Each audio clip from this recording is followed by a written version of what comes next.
Marcus Whitmore pulled into the parking garage at 11:47 p.m. Same time as always. Same spot. Same ritual. The security guard nodded. "Evening, Mr. Whitmore." Marcus didn't look at his face. Never did. Faces meant connection. Connection meant risk. The elevator hummed. 47 floors. His kingdom. He pushed open his office door. The emergency lights cast a pale glow across the room. Everything in its place. The desk. The files. He stopped. Someone was on his chair. Curled up. Small. Still.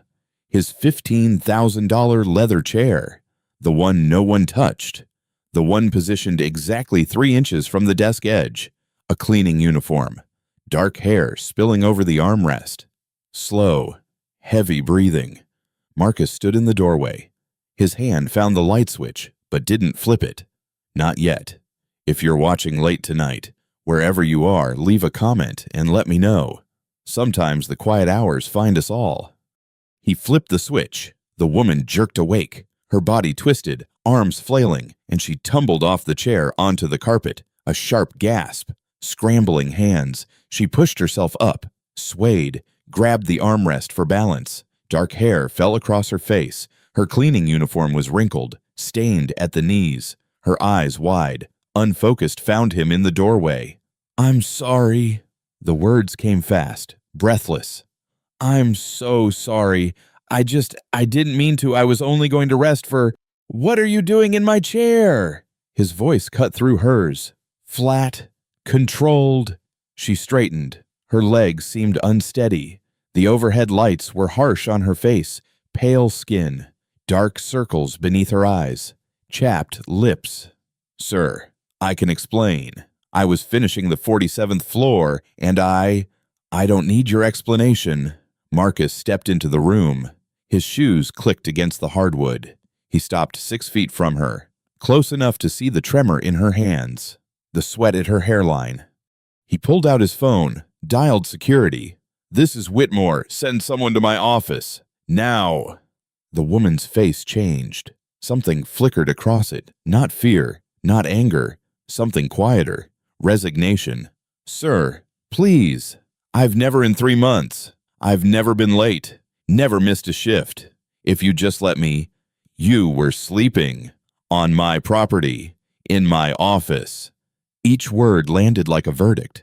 "Security will escort you out. HR will contact you tomorrow about your termination." He expected tears, begging, the usual performance. Instead, she went still. Her hands dropped to her sides. Her chin lifted not in defiance, but something quieter, something he couldn't read. "I understand, sir." 3 words. That was all. The elevator dinged down the hall. Footsteps approached. A security guard appeared in the doorway, young, uncomfortable, avoiding eye contact with both of them. The woman walked past Marcus toward the door. Her footsteps were uneven, slightly dragging. At the threshold, she paused, didn't turn around. Then she was gone. The security guard followed. The elevator dinged again. Silence. Marcus stood in the center of his office. The leather chair was askew. A faint impression remained on the cushion where her body had curled. The smell of cleaning solution mixed with something else, exhaustion. Maybe human. He straightened the chair, exactly 3 inches from the desk edge. Everything was back in order, but his hand wouldn't unclench. And somewhere beneath his ribs, a small, unfamiliar sensation, like a drawer left slightly open. Why didn't she fight? The night air hit Rose's face as she pushed through the lobby doors. Cold, sharp. She pulled her thin jacket tighter and kept walking until she reached the bus stop across the street. Empty bench, flickering streetlight. The city hummed somewhere far away. She pulled out her phone. The screen was cracked a spiderweb pattern from when she'd dropped it 3 weeks ago. No money to fix it. No money for anything. Her fingers found the contact. County Hospital. She pressed call. 2 rings. 3. County Hospital. "How may I direct your call?" "Room 412, please. Elena Martinez."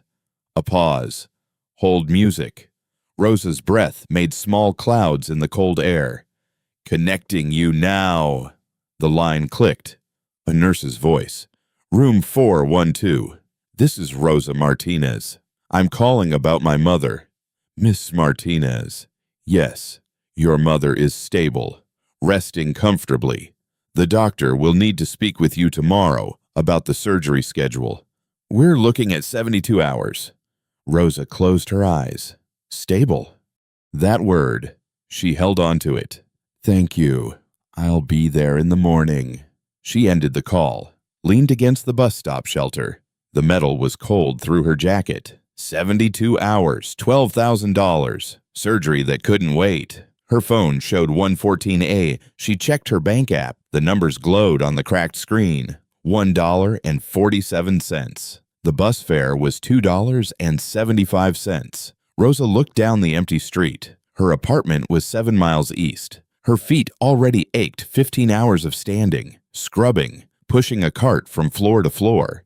But 7 miles was just walking. Walking cost nothing. She started moving. The sidewalk stretched ahead, lit by yellow street lamps that made everything look like an old photograph. A car passed, then another, then nothing but the sound of her own footsteps. Her mind drifted back. 15 hours ago, a different world. 6 a.m. The supply closet on the basement level.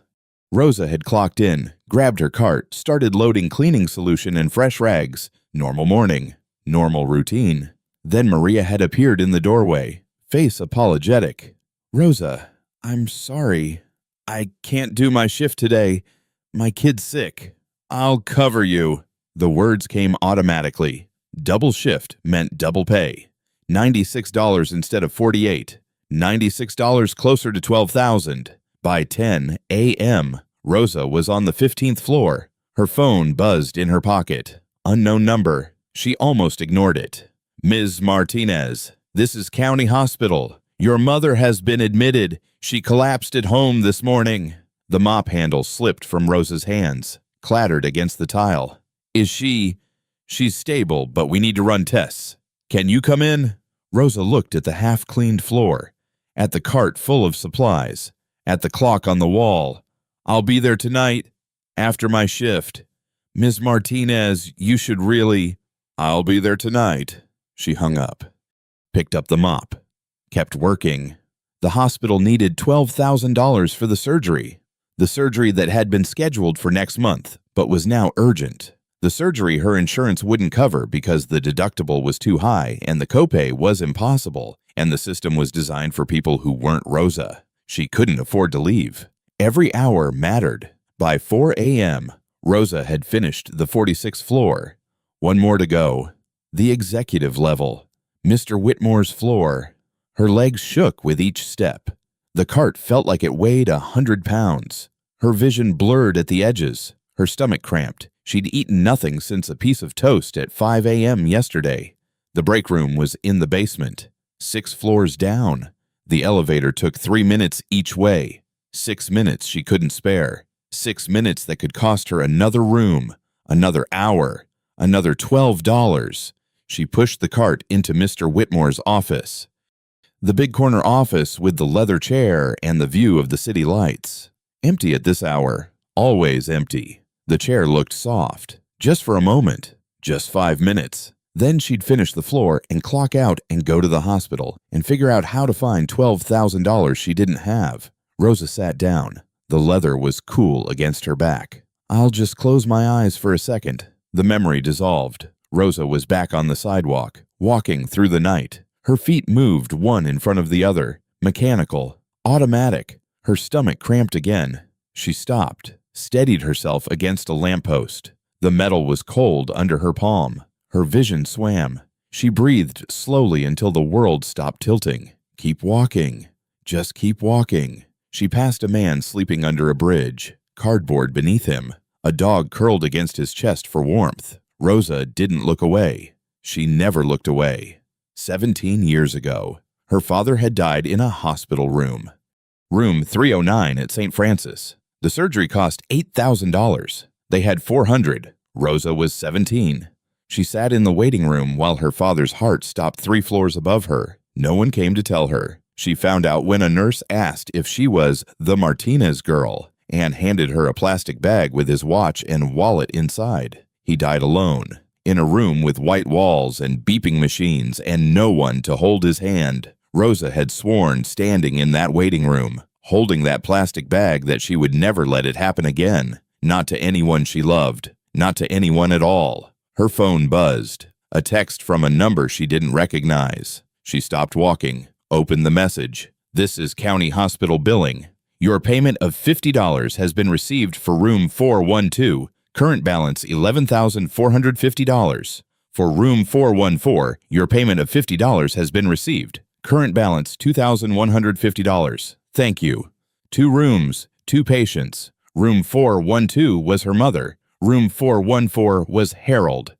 Rosa put the phone back in her pocket, kept walking. 7 miles was nothing. 7 miles was just putting one foot in front of the other. 7 miles was easy compared to watching someone die alone. The sky was still dark, no stars visible through the city haze, just streetlights and shadows and the long road home. She passed a late-night diner. The windows glowed yellow. Inside, a waitress poured coffee for a man sitting alone at the counter. Normal life. Regular people. The kind of people who had money for coffee and bus fare and didn't work double shifts just to stay afloat. Rosa's legs buckled. She caught herself on a parking meter, breathing hard. Her body was shutting down. She knew the signs. She'd pushed past them before. Not much farther, just a few more miles. Far behind her, on the 47th floor of the building she'd just left, a man stood in his perfect office, staring at the indent she'd left on his chair. Rosa didn't know that. She didn't know that Marcus Whitmore was, for the first time in 15 years, not entirely certain he'd made the right decision. She just kept walking, and somewhere in her pocket, next to the cracked phone and the $1.47 that wouldn't buy a bus ticket, was a folded piece of paper, a letter she'd been carrying for 3 weeks, a letter from a man she'd never met before she started paying his hospital bills. A letter that began, "Dear kind lady, I don't know your name." Morning light cut through the windows of Marcus's office, different from last night, softer, almost forgiving. He stood in the doorway, coffee in hand, and stopped. The chair was clean, not just repositioned polished. The leather gleamed under the sunlight. No indent, no wrinkles, no trace of the woman who had slept there 8 hours ago. Marcus set his coffee on the desk, ran his fingers across the armrest. Smooth, perfect. Who had done this? The night cleaning crew was gone by 6 a.m. It was now 7:15. Someone had come in early. Someone had noticed. Someone had fixed it before he arrived. The thought sat wrong in his chest, like a puzzle piece that didn't quite fit. His computer chimed. Email notification. HR department. Subject termination documentation. Rosa Martinez. He clicked it open. Standard form. Signature required. Effective immediately. But beneath the form was an attachment. Employee file. Work history. Performance records. Marcus scrolled. Rosa Martinez. Age 34. Hired 3 months ago. Position night cleaning staff. Shift schedule 6 a.m. to 10 p.m. 6 days per week. He paused. Read it again. 16-hour shifts. 6 days a week. For 3 months. That couldn't be right. He clicked deeper into the file. Attendance record. 0 absences. 0 late arrivals. 0 sick days. 91 consecutive days of perfect attendance. 3 months of working 16 hours a day. And she had never missed a single shift. Never called in sick. Never asked for time off. Marcus leaned back in his chair. The leather creaked. His phone buzzed. Patricia Wells, head of HR. "Mr. Whitmore, good morning. I'm calling about the Martinez termination. I signed the form. It's done." "Yes, sir. But there's a small issue. She hasn't picked up her final paycheck. $247.36. And her personal belongings are still in her locker. Company policy requires us to clear terminated employees' lockers within 24 hours. I was wondering if you could sign off on the asset recovery form so we can—" "I'll handle it." The words came out before he could stop them. A pause on the other end. "Sir, send me the form. I'll go down myself." He ended the call, stared at the phone in his hand. What was he doing? He had a meeting in 40 minutes. Q3 projections. Real work. Important work. But his feet were already moving. The elevator descended past the lobby, past the parking garage, to the basement level. The doors opened to a hallway he'd never walked before. Fluorescent lights buzzed overhead. The walls were cinder block, painted institutional gray. The smell was different down here, bleach and industrial soap and something vaguely human. Sweat, maybe. Or exhaustion. A sign on the wall pointed left. Employee locker room. Marcus turned left. The room was small. 20 metal lockers lined the walls. A single wooden bench in the center. A table in the corner with a coffee maker that looked older than Marcus himself. A vase of daisies sat next to it fresh, bright yellow against the gray walls. No one was here. Just the hum of the lights and the distant rumble of the building's ventilation system. He scanned the lockers. Most had combination locks. Some had names taped to the front. Johnson, Williams, Peterson. One locker had no lock, no name, just a strip of masking tape with a number 14. Rosa had been escorted out at midnight. No time to collect her things, no chance to come back. Marcus pulled it open. Inside a worn gray jacket with a hole near the pocket. A pair of canvas sneakers with soles worn thin. An empty lunch container, the kind you bought at a dollar store, washed and reused until the plastic turned cloudy. And tucked into the corner of the top shelf, a small black wallet. He shouldn't touch it. He knew that. This was an invasion, a violation. The kind of thing he would fire someone else for doing. His hand reached for it anyway. The wallet was thin, cracked faux leather.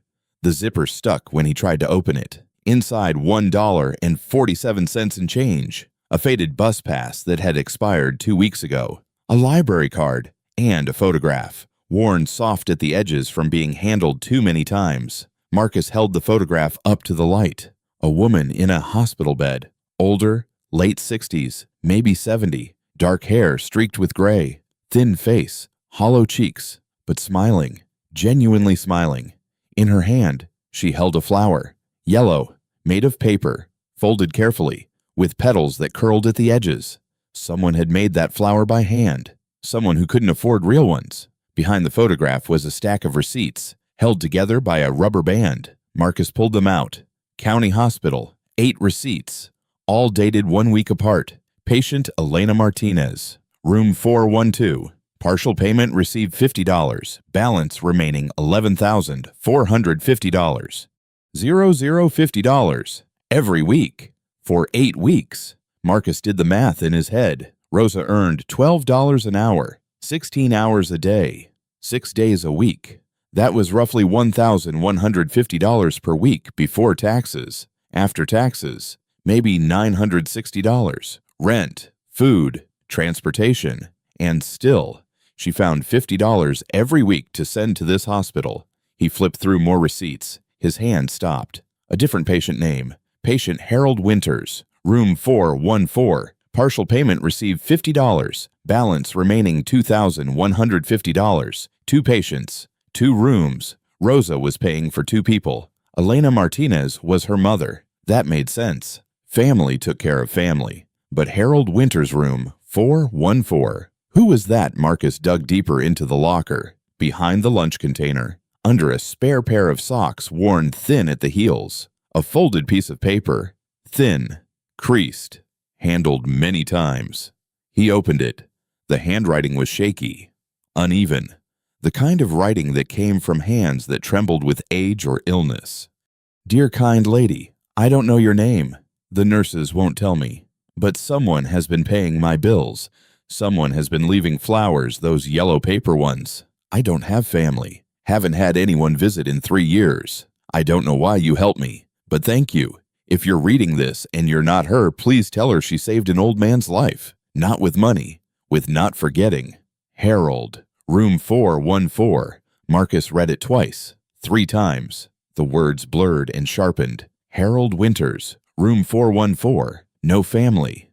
3 years without a visitor. And Rosa, who couldn't afford bus fare, who walked home because $2.75 was too much, who worked 16 hours a day and slept on chairs because her body couldn't go any further. Rosa was paying his bills too. $50 a week for her mother. $50 a week for a stranger. Marcus stood in that basement locker room, holding a letter written by a man he'd never met, about a woman he'd fired 12 hours ago, and a question that wouldn't leave him alone. If she was giving everything she had to people she barely knew, why didn't she say a single word to save herself?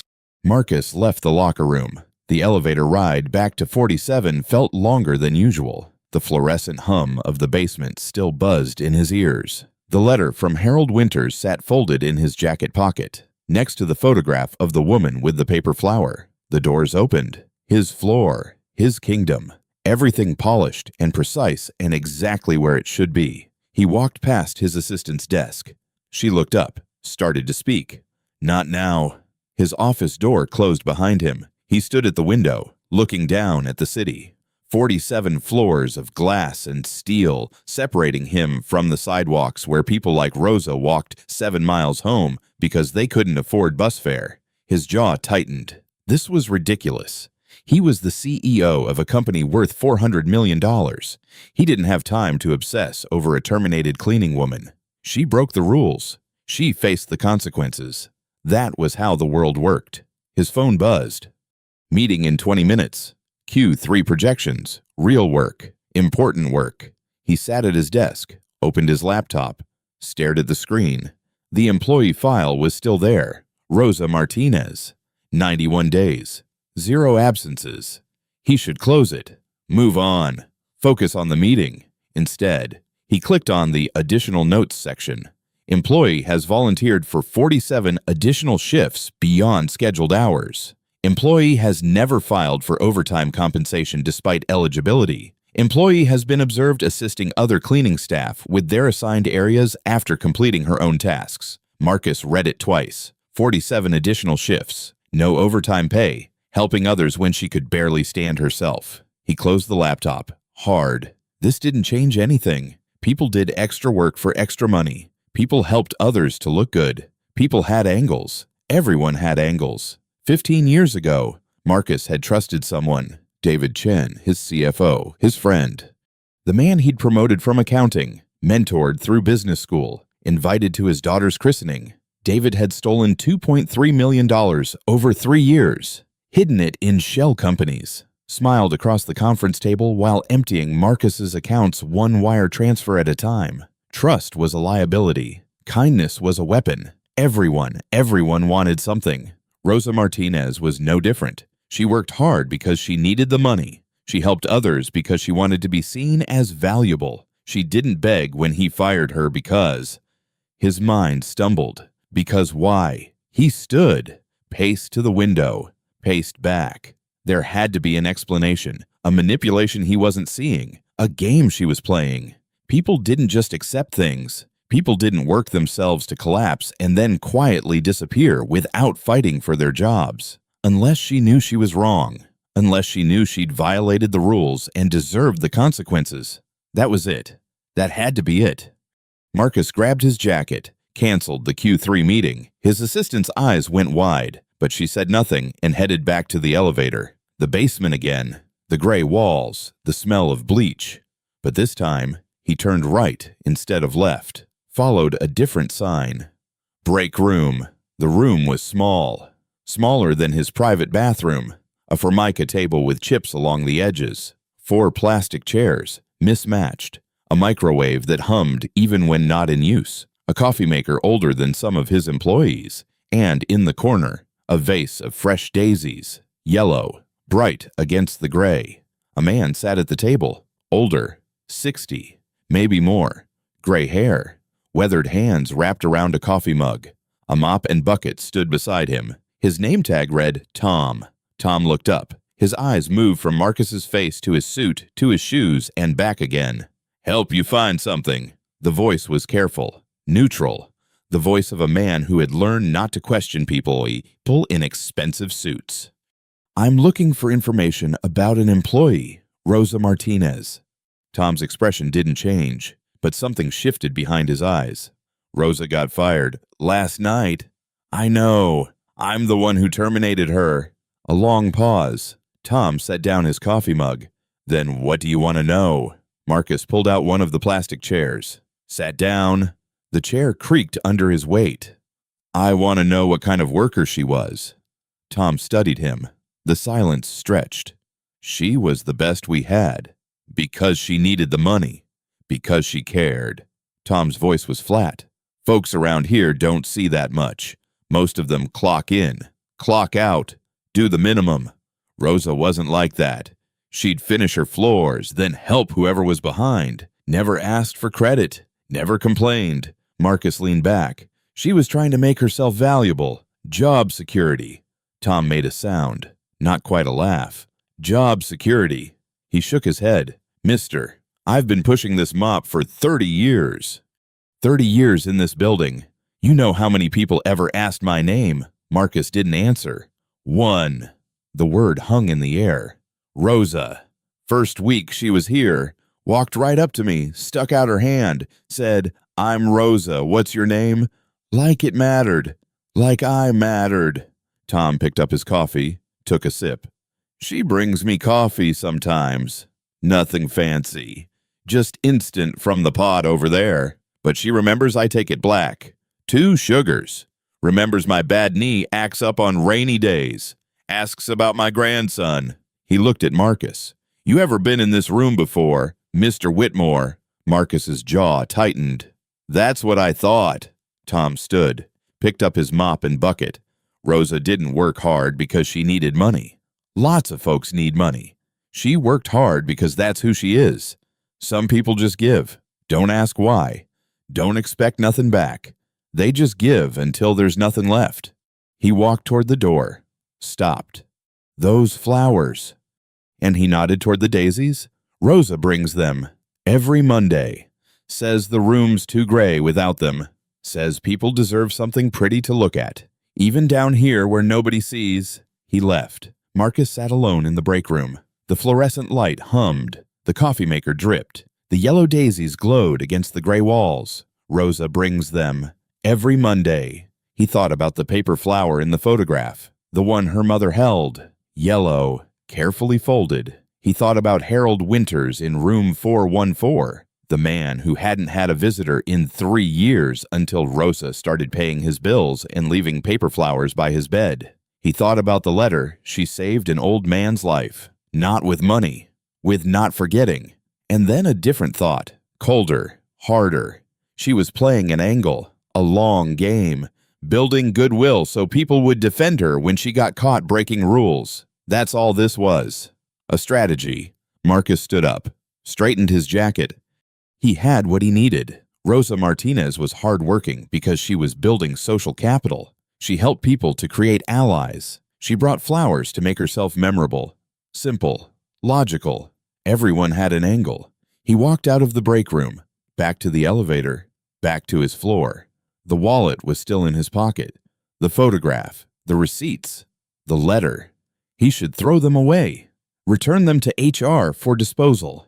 His hand touched the photograph through the fabric of his jacket, and a question that wouldn't leave if she was playing an angle. Why did she keep paying a stranger's hospital bills with money she didn't have?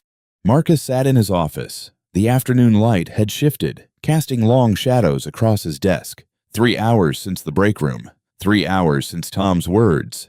Some people just give. Don't ask why. Don't expect nothing back. The wallet sat on his desk. He'd taken it out of his pocket 20 minutes ago. Hadn't touched it since. The photograph of Elena Martinez. The receipts. The letter from Harold Winters. He picked up the letter again. Read it for the 4th time. She saved an old man's life, not with money, with not forgetting. Marcus set it down, picked up the receipts, spread them across his desk like evidence at a crime scene. 8 receipts for room 412, Elena Martinez, Rosa's mother. $50 each week, $400 total. Balance remaining $11,450. 8 receipts for room 414, Harold Winters. $50 each week, $400 total. Balance remaining $2,150. He did the math again. Rosa earned roughly $960 per week after taxes. Rent in this city for a studio apartment, $600 minimum. Food, transportation, basic necessities, another $200. That left $160. She was giving $100 of that to 2 hospital patients every single week. That left $60 for everything else. For 3 months. No wonder she couldn't afford to fix her phone. No wonder she walked home instead of taking the bus. No wonder she slept on chairs instead of going home to rest. She wasn't saving anything. She wasn't building security. She was giving away almost everything she had. And one of those people, Harold Winters, room 414, wasn't even family. Marcus stood up, walked to the window. The city spread out below, glittering in the late afternoon sun. There had to be a connection. Harold must be a relative, an uncle, a family friend, someone Rosa owed something to, some debt she was repaying. That would make sense. That would fit. But the letter said otherwise. I don't have family. Haven't had anyone visit in 3 years. A stranger. Rosa was paying hospital bills for a complete stranger. Marcus turned away from the window, grabbed his jacket, grabbed the letter and the receipts and the photograph. County Hospital was 20 minutes away. He needed to see for himself. The drive felt longer than it should. Traffic crawled. Lights turned red at every intersection. Marcus's hands gripped the steering wheel too tight. He didn't know what he was looking for. Didn't know what he expected to find. He just knew that nothing made sense anymore, and the only way to understand was to see it with his own eyes. County Hospital rose gray and institutional against the winter sky. Marcus parked in the visitor lot and walked through the automatic doors into a lobby that smelled of antiseptic and old coffee. Somewhere down a hallway, a radio played softly an old song from another decade. A woman at the information desk looked up. "Can I help you? Room 414, Harold Winters." She typed something into her computer. "4th floor, turn left off the elevator." "Are you family?" "No." She hesitated. "Visiting hours end at..." "I won't be long." He walked past her before she could object. The elevator was slow, institutional, nothing like the sleek glass boxes in his building. 4th floor, turn left. The hallway stretched ahead, rooms on both sides, monitors beeping, muffled conversations, the smell of illness and cleaning solution, and something else waiting. The particular silence of people waiting for news they didn't want to hear. Room 414 was at the end of the hall. The door was partially open. Marcus stopped outside, looked in.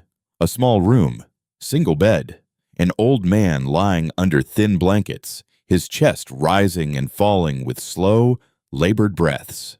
White hair, sunken cheeks, skin so pale it looked translucent, and on the nightstand a yellow paper flower, carefully folded, petals curling at the edges. The same flower from the photograph in Rosa's wallet, the same kind of flower her mother had been holding. Marcus pushed the door open. It creaked softly. The old man stirred. His eyes opened watery, pale blue, unfocused. "Who's there?" Marcus stepped into the room. "My name is Marcus Whitmore. I'm looking for information about someone who's been visiting you." Harold's eyes focused slowly. He struggled to sit up, managing only to lift his head a few inches from the pillow. "You mean the kind lady with the flowers?" "Yes." Harold's face changed. Something soft entered his expression, something like wonder.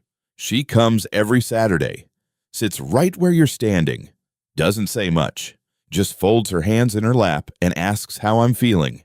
Sometimes she brings soup from the diner down the street. The good kind, with real chicken." He coughed, a wet, rattling sound. "I asked her once why she helps me. We'd never met before she started coming. I'm nobody to her." Marcus waited. His throat felt tight. "You know what she said?" "No." Harold turned his head toward the window. The winter light fell across his face, illuminating every line, every year. "She said her daddy died alone, in a room just like this one. Nobody came. She was 17. Couldn't afford the surgery that might have saved him." A long pause. The monitor beeped. Somewhere down the hall, a phone rang. "She said she couldn't save him, but she could make sure nobody else had to die alone. Not if she could help it. Not even a stranger." Marcus stood very still. "She doesn't know I wrote that letter. Gave it to the nurses. Asked them to put it in her locker. Wanted her to know what she meant to me, even if she never read it." Harold smiled faintly. "Guess she kept it, huh?"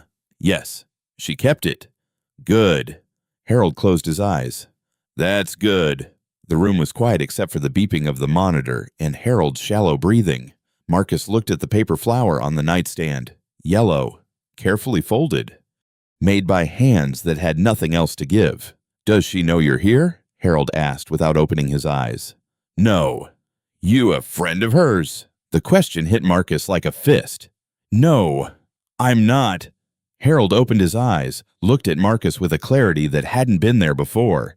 "Then why are you asking about her?" Marcus didn't answer. He couldn't, because the truth was too ugly to say out loud. The truth was that he had fired this woman who spent her last dollars on strangers, who made paper flowers because she couldn't afford real ones, who walked 7 miles home so she could save $2.75 for someone else's hospital bill. He had fired her for falling asleep after 15 hours of work. "She lost her job," Marcus said finally. "Last night." Harold's face fell. "Because of me. Because she was helping me." "No. Because she was tired. Because she fell asleep somewhere she shouldn't have." Harold was quiet for a long moment. "She works too hard. I tell her every time she visits, 'Rosa, you look tired. Rosa, you need to rest.' But she just smiles and says she's fine. Says she's got people counting on her." Rosa, her name, said with familiarity, with affection, with the kind of warmth that only came from knowing someone's heart. "She didn't tell you she lost her job." "Haven't seen her since last Saturday. Was hoping she'd come today." Marcus's chest ached. Rosa had lost her job 12 hours ago. She was walking home in the dark, alone, with $1.47 in her pocket, and a dying mother in room 412 and a lonely stranger in room 414, depending on her. And Harold was sitting here, waiting for her visit, not knowing that the woman who had kept him alive for 3 months had just lost everything. "I have to go," Marcus said. "If you see her," Harold's voice cracked. "Tell her Harold says thank you. Tell her she's the kindest person I ever met. Tell her I'm praying for her." Marcus nodded. He couldn't speak. He walked out of the room, down the hallway, past the nurse's station. Room 412 was on the same floor. Elena Martinez, Rosa's mother. He should leave. He had seen enough. He understood now.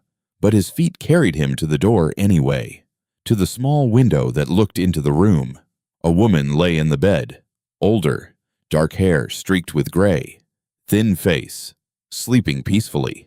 And on her nightstand 3 paper flowers, yellow, carefully folded, made by the same hands that couldn't afford real ones. Marcus Whitmore stood in that hospital hallway and realized something that cut deeper than anything David Chen had ever done to him. He had looked at Rosa Martinez and seen a rule violation. What else had he failed to see? Marcus stood outside room 412. His hand hovered over the door handle. Inside, Elena Martinez slept beneath thin hospital blankets. 3 paper flowers on her nightstand. He should leave. He had seen enough, learned enough. The picture was clear now, but his feet wouldn't move. A nurse walked past, stopped, looked at him. "Can I help you, sir? I'm here to see Mrs. Martinez." "Are you family?" The question hit him like a slap. Family. What a word. He owned 4 houses. He employed 3,000 people. He had a daughter in Connecticut who called once a month out of obligation, and an ex-wife who had taken half his fortune and all of his capacity to trust. Family. No, I'm a colleague of her daughter. The nurse's face softened. "Rosa. Oh, she's wonderful. Comes every day, no matter how tired she is. Sometimes she falls asleep right there in that chair. Poor thing. We let her rest. She works so hard." Marcus's throat closed. "Go on in," the nurse said.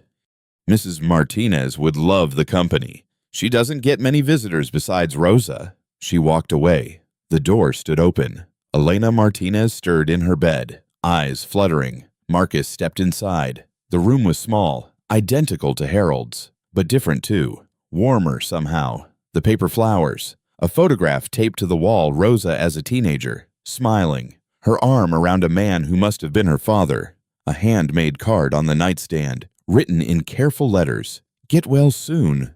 Mama. Te quiero." Elena's eyes opened. Dark. Alert.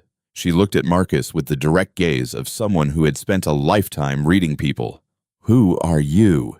Her voice was thin but sharp, accented, the voice of a woman who had worked hard and expected nothing for free. My name is Marcus Whitmore. I work with your daughter. Elena's face changed, brightened. She struggled to sit up, and Marcus found himself moving forward, adjusting her pillows, helping her without thinking. You work with Rosa in the office. The lie hit him in the chest. The office, the fiction Rosa had built to protect her mother from the truth. Yes, he heard himself say. In the office. Sit, sit. Elena patted the chair beside her bed. Tell me about her. She never tells me anything. Always, I'm fine. Mama, don't worry. Mama, but I'm her mother. I worry anyway. Marcus sat. The chair was hard, uncomfortable. What would you like to know? Is she happy? Does she have friends? She works too much. Mijo, I tell her. Rosa, you need to live. You need to find someone. You need to stop carrying the world on your shoulders. But she doesn't listen. Nunca escucha. Marcus's hands gripped his knees. She's respected by everyone. Elena nodded slowly. Her eyes were wet. She's a good girl. Always has been. Even when her father died, she didn't cry. Not once. 17 years old. And she didn't cry. She just looked at me and said, Don't worry, Mama. I'll take care of everything. The room felt smaller, the walls pressing in. And she did, dropped out of school, got a job, then another, put food on the table, kept the lights on, never complained, never asked for anything. Elena reached for the paper flowers on her nightstand. Her fingers trembled as she touched the yellow petals. She makes these for me. Every week, a new one, because she can't afford real flowers. She thinks I don't know. A small sad smile. But I know. Mothers always know. Marcus couldn't speak. His throat had sealed shut. She lies to me, Elena continued. Says she works in an office, wears nice clothes when she visits. But I see her hands, red, cracked, the hands of someone who scrubs floors, not types on keyboards. She looked at Marcus, directly, seeing through him. I don't say anything, because she needs to believe she's fooling me. She needs to believe she's protecting me from the truth. And if that's what she needs, I give it to her. Ay, Dios mío. Even if it breaks my heart. Marcus sat in that hard chair, in that small room, listening to a dying woman describe the daughter he had fired for sleeping on his chair. The daughter who had worked 15 hours straight to pay her mother's hospital bills. The daughter who lied about her job because she didn't want her mother to feel guilty. Mrs. Martinez. His voice came out hoarse. Wrong. Your daughter is... She's the best person I've ever known. Elena's eyes filled with tears. You really think so? Yes. It was the truest thing he'd said in 15 years. Elena reached out and took his hand. Her grip was weak. Fragile. The grip of someone who knew she didn't have much time left. Thank you for telling me. Most people don't see her. They see a cleaning lady, a nobody. They look right through her. But she's not a nobody. She's my Rosa. Mi hija buena. Marcus looked down at his hand in hers. The hand that had signed termination papers. The hand that had thrown away a woman's livelihood because she dared to fall asleep. I should go, he said. Come back again. Please. Rosa doesn't bring friends. She says she doesn't have time for friends. But everyone needs friends. Marcus stood. His legs felt weak, unsteady. I'll come back. He walked to the door, stopped, turned back. Elena was looking at the paper flowers again, touching them with those trembling fingers, loving them more than any real flowers because they came from hands that had nothing else to give. Marcus walked out of that room and into the hallway and made it 3 steps before his legs gave out. He caught himself on the wall, slid down until he was crouching, back against the cold tile, head between his knees. His breathing came in shallow gasps. His hands shook. A woman walked past, stared, kept walking. A man in an expensive suit crouched on a hospital floor like a drunk or a madman. This was what he had become. This was what he deserved. 15 years of believing that everyone had an angle. 15 years of trusting no one.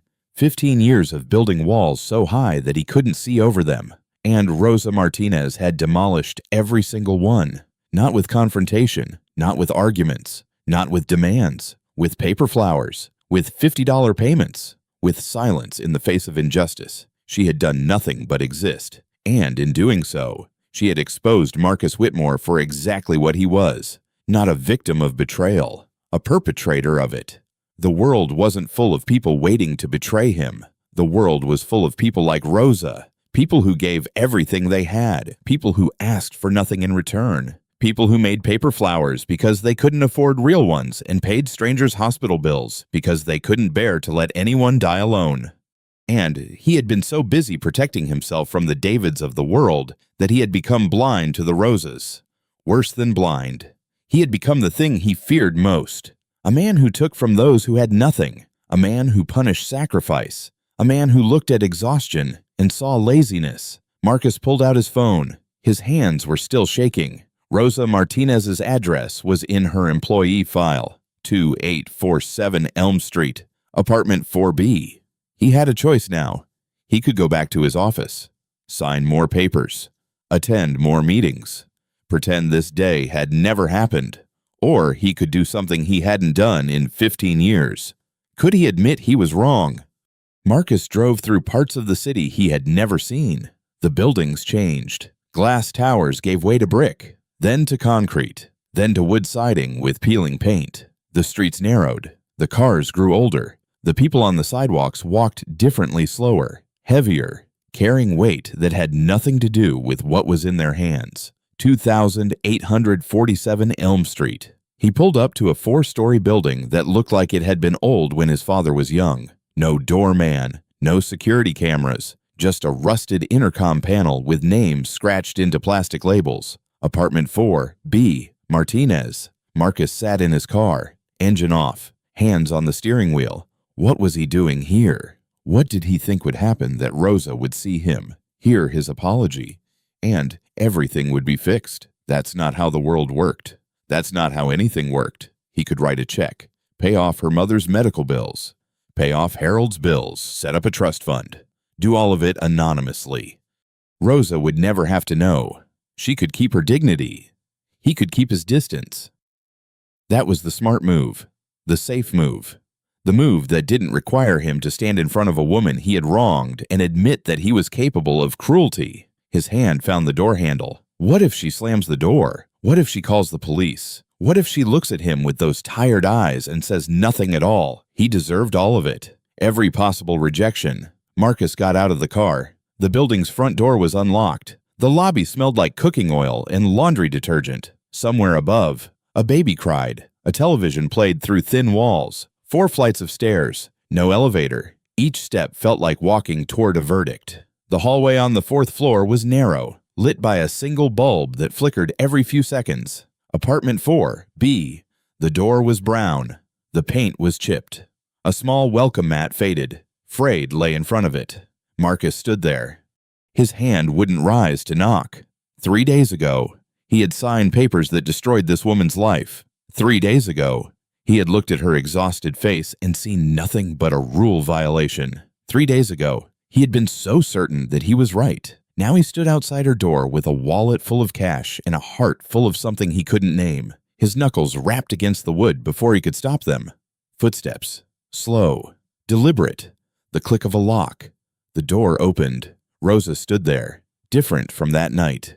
Same exhaustion. But no uniform. Worn jeans. A gray sweater with a small hole near the collar. Her hair was pulled back. Her feet were bare. She didn't look surprised. She looked like someone who had stopped being surprised by anything a long time ago. Mr. Whitmore. Miss Martinez. They stood there.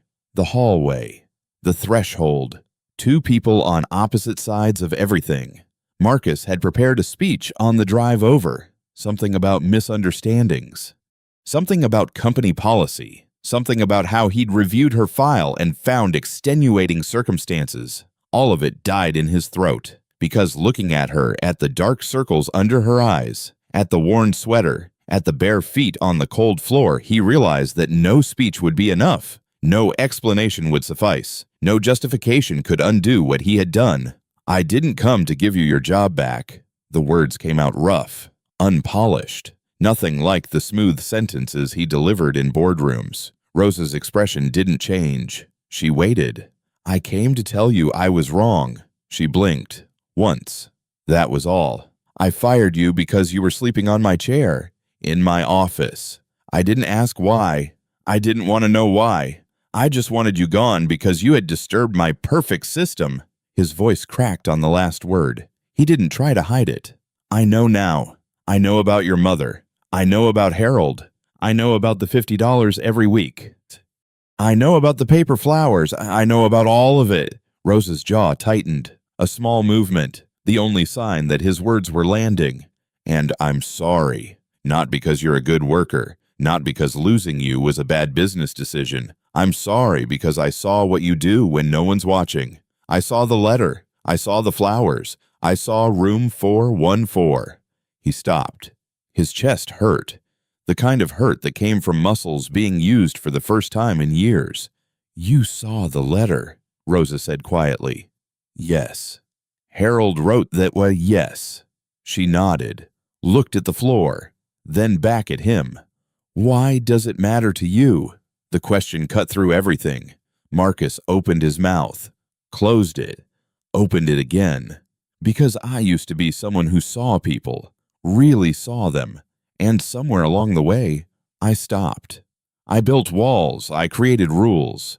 I convinced myself that everyone was out to take something from me, and I used that belief to justify treating people like they were nothing."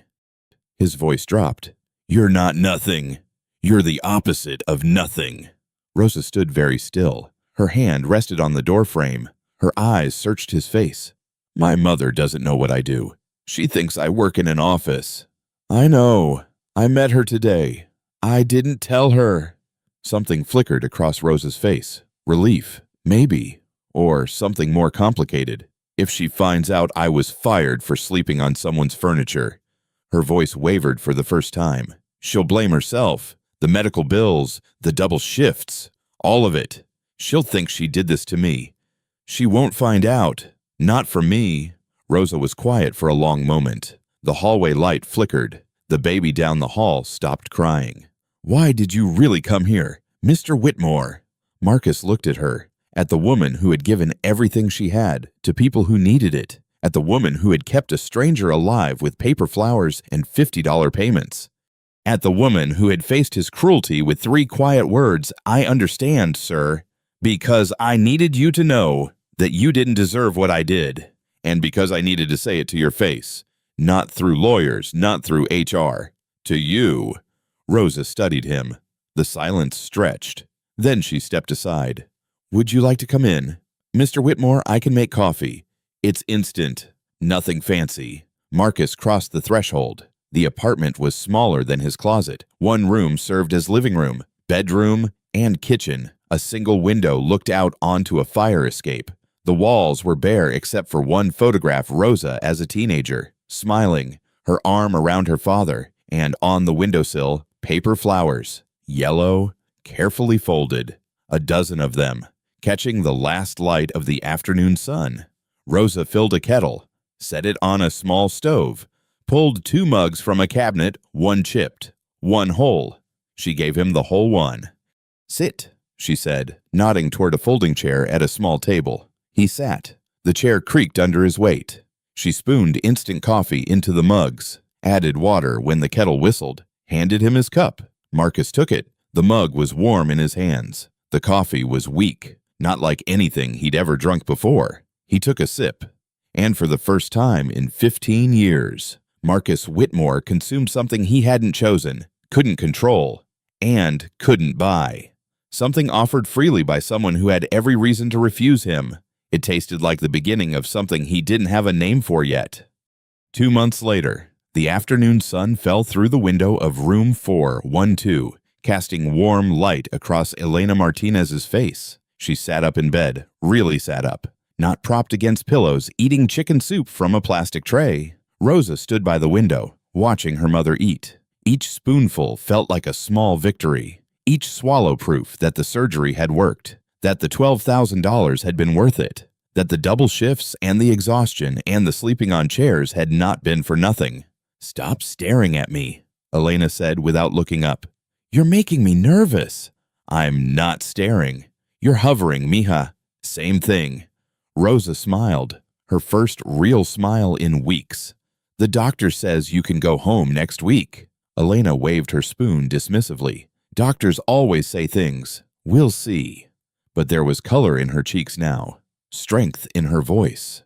The gray pallor that had haunted her face for months was gone, replaced by something that looked almost like health. Rosa turned back to the window. The city spread out below buildings and cars and people going about their lives. She hadn't seen Marcus Whitmore since that afternoon in her apartment, since the instant coffee and the silence and the words neither of them had expected. He had stayed for an hour. They hadn't talked much. She had shown him the paper flowers, told him about her father, about the day she'd found Harold in the hospital cafeteria, crying because he couldn't afford his medication and had no one to call. He had listened, really listened, not the way executives listen in meetings half present, already planning their response. He had listened like someone who needed to hear. When he left, he hadn't made promises, hadn't offered her job back, hadn't tried to fix things with money. He had just said, "Thank you for the coffee," and then he was gone. 3 days later, the hospital called. Her mother's bill had been paid in full. Harold's bill, too. Anonymous donor. No name attached. Rosa had known. Of course she had known. But she hadn't called him, hadn't sent a note. Some things didn't need acknowledgement. Some debts couldn't be repaid with words. A knock on the door pulled her from her thoughts. A nurse poked her head in. "Ms. Martinez, there's something you might want to see. Room 414. Rosa's chest tightened. "Harold." She squeezed her mother's hand. "I'll be right back." "Mama," and followed the nurse down the hallway. Room 414's door was open. Rosa stopped in the doorway. Harold was sitting up in bed, color in his cheeks, eyes bright, and beside him, holding his hand, sat a woman in her 40s. Dark hair, Harold's nose, Harold's chin, his granddaughter. The woman looked up. Her eyes were red, but she was smiling. "Are you Rosa?" Rosa couldn't speak. She nodded. "My grandfather told me about you." "About the flowers, about the bills." The woman's voice broke. I didn't know he was here. We lost touch years ago. But someone found me. Someone tracked me down and told me where he was." She stood, crossed the room, took Rosa's hands in hers. "Thank you for not letting him be alone." Rosa looked at Harold. He was smiling too, the first real smile she'd ever seen on his face. "You have a visitor now," Rosa said softly. "You don't need me anymore." Harold shook his head. "I'll always need you, kind lady. You taught me something important." "What's that?" "That strangers are just family you haven't met yet." Rosa stayed for a few minutes, watched Harold laugh with his granddaughter, watched the empty room fill with something it had been missing for 3 years. Then she walked back to room 412, back to her mother, back to the paper flowers on the nightstand. Elena was dozing now, the soup half finished. Rosa pulled the blanket up to her chin, kissed her forehead. "Te quiero, mamá." Elena murmured something in her sleep, smiled. A nurse appeared in the doorway. "Miss Martinez, someone left this for you at the front desk." An envelope, plain white, no return address. Rosa opened it. Inside a single sheet of paper, handwritten. The penmanship was precise but unsteady, as if the writer wasn't used to writing by hand anymore. "You taught me that some things can't be bought. That was the most expensive lesson I ever learned, and the most valuable. Thank you, M." Rosa read it twice, folded it carefully, slipped it into her pocket. She didn't need to respond, didn't need to acknowledge. Some things were complete in themselves. She walked back to the window. The sun was lower now, painting the sky in shades of orange and pink. Her mother slept peacefully behind her. Down the hall, Harold laughed at something his granddaughter said. Rosa stood there, looking out at a city that had never seen her, holding a letter from a man who finally had. She wasn't richer. She wasn't famous. Nothing had changed on the outside. Her apartment was still small. Her bank account was still thin. Her hands were still red and rough from years of work. But she had been seen, truly seen. Not as a cleaning lady, not as a charity case, not as a rule violation, as Rosa, as herself. And sometimes that was everything. Across the city, on the 47th floor of a glass tower, Marcus Whitmore sat at his desk. His leather chair was positioned exactly 3 inches from the edge. His papers were stacked in perfect piles. His world was ordered and controlled and exactly as it had always been. Except on the corner of his desk, next to the expensive pen set and the crystal paperweight, sat a small jar of instant coffee. And in his drawer, beneath the quarterly reports and the budget projections, lay a yellow paper flower, carefully folded, given to him by Rosa on the day he'd visited her apartment. The door opened. A man in a cleaning uniform pushed a cart into the room. Marcus looked up. "Good evening," he said. "I don't think we've met. I'm Marcus." The cleaner stopped, blinked. Surprise flickered across his face. "I'm James, sir." Marcus nodded, held his gaze. "Nice to meet you, James. How long have you been working here?" James stared for a moment longer. Then a small, uncertain smile crossed his face. 6 months, sir. This is my first time on this floor. Well, welcome to 47. If you ever need anything, my door's open." James nodded slowly. "Thank you, Mr. Whitmore." He went about his work, emptying trash cans, wiping surfaces, doing the invisible labor that kept the building running. And Marcus watched him, really watched, seeing the man instead of the function. It was a small thing, a name, a greeting. Nothing that would show up in quarterly reports or shareholder meetings, but it was a start. Outside the window, the sun set over the city. The lights came on, one by one, in 1,000 windows. Somewhere out there, Rosa was standing by her mother's bed, holding a letter in her pocket. And somewhere in between them, in the space where strangers became something more, a connection remained. Not repayment, not obligation, just 2 people who had seen each other clearly, if only for a moment. And that was enough. There's a quietness that settles after a story like this. Something tender, something familiar, the kind of weight we carry without knowing we've been carrying it. Many of us have been Rosa, working in silence, giving without being seen, folding paper flowers because real ones cost too much. Many of us have been Marcus too, so busy protecting ourselves that we forgot how to look at the people standing right in front of us. Perhaps you've loved someone who never knew the cost. Perhaps you've been helped by someone whose name you never learned. Perhaps you've sat in a hospital room, or walked a long road home, or made a choice no one else will ever understand. These things don't need to be resolved. They don't need to make sense. They're allowed to simply rest in the quiet corners of memory, in the weight we carry, in the tenderness we rarely speak aloud. It's okay to sit with this for a moment. It's okay to let it be unfinished. Thank you for staying until the end. Thank you for listening.